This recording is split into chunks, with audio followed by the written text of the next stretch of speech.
Бяа түлшийг голчлон эрдэн шишээ үр тариа далдуу модон шар уурцаг рапс зэрэг хүнсний болон тэжээлэг мургамлаас гаргаж авдаг. Тэдний үйлдвэрлэл харьцангуй энгийн байдаг. Жишээлбэл рапс дээр үрийн терм нумтгалж тосыг гаргаж авдаг. Үйлсний малын тэжээл болгон ашигладаг байна. Дараа нь рапсын тосыг химийн аргаар боловсруулах шаардлагатай. Эхлээд халуунд удаан хугацаагаар хутгах хэрэгтэй. Цэвэршүүлсний дараа биодизель бэлэн болно. Германы зах зээл дээрх биодизель түлшний талаас илүү хувийг рапсаас үйлдвэрлэж байгаа бол үлдсэн хувийг шар буурцаг давтуу модны тос, эрдэн шишээ, ашигласан хоолны тосноос голлон гаргаж болно.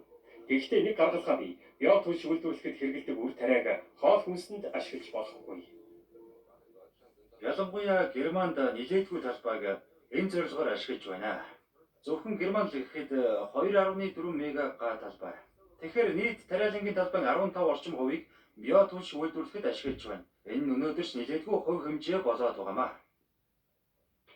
Зөвхөн үгээрч зогсохгүй рапс, шар буурцаг, далдуу модны тос зэрэг үр тарианаас шууд гаргаж авсан биотүлш нь бусад эрчим хүчний их үүсвэрээс хамаагүй их усны ул мөр тавина.